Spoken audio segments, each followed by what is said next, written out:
আজানের সময় খাওয়া যায় না, এই সময় মৃত ব্যক্তিদের খাবার দেয়া হয়। খাবার খেলে মৃত আত্মীয়দের খাবার দেয়া হয় না, এ ধারণা কি সত্য? এটা সম্পূর্ণ ভুল ধারণা, ভিত্তিহীন কথা। এর সাথে ইসলামের কোনো সম্পর্ক নেই। দুনিয়ার সময়ের সাথে আসলে আখিরাতের সময়ের মিলও নাই। অতএব কেউ যদি মনে করেন যে দুনিয়ার সময়ের সাথে আখিরাতের সময়ের মিল আছে, সেটাও হবে একটি ভুল ধারণা। আমি একটি মসজিদের ইমাম খতিব হিসেবে দায়িত্ব পালন করছি। আমি কাজ ও চিন্তা পছন্দ করি। একজন ইমাম হিসেবে সমাজে কিভাবে দাওয়াতি কাজ আঞ্জাম দিতে পারি এবং আমার মসজিদকে কেবল নামাজের জায়গা না হয়ে কিভাবে সমাজ সংস্কারের কেন্দ্র বানাতে পারি, আপনার পরামর্শ দিক নির্দেশনা কামনা করছি।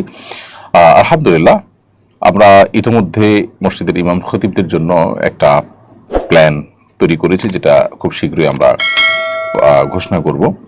এবং সেখানে মসজিদের ইমাম খতিবদেরকে মসজিদের নামাজের বাইরে ও সামাজিক নানাবিধ কাজের মাধ্যমে তাদেরকে সংযুক্ত করা এবং মসজিদকে সমাজের কল্যাণের কেন্দ্রবিন্দুতে পরিণত করার জন্য আমরা সর্বাত্মক চেষ্টা চালাবো ইনশাআল্লাহ তাআলা। আমি আশা করছি যে খুব শীঘ্রই সেই ঘোষণা আমরা দিতে পারবো, আপনি তখন সেটিকে অনুসরণ করতে পারেন।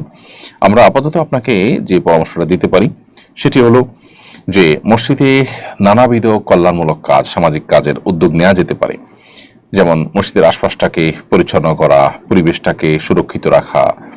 এই যে এখন চতুর্দিকে ডেঙ্গু মশার প্রাদুর্ভাব দেখা দিচ্ছে, এই সময়টাতে পরিচ্ছন্নতা অভিযান চালানো, কোথাও পানি জমে থাকলে সেটা আপনার পরিচ্ছন্ন করার জন্য সামাজিক ভলান্টিয়ার উদ্যোগ নেওয়া যেতে পারে। এর বাইরে পরিবারগুলোতে যে কলহ হয়ে থাকে, দাম্পত্য কলহটা দূর করার জন্য কাউন্সিলিং এর প্রোগ্রাম উদ্যোগ নেওয়া যেতে পারে। খতিব সাহেব, ইমাম সাহেবরা ঘরে ঘরে গিয়ে মানুষকে সার্ভিস দিতে পারেন। দারিদ্র্য বিমোচনমূলক নানা উদ্যোগ হতে পারে। এই সমস্ত উদ্যোগগুলো নিয়ে আমরা মসজিদকে প্রকৃত অর্থেই একটি সামাজিক প্রতিষ্ঠানে রূপ দিতে পারি।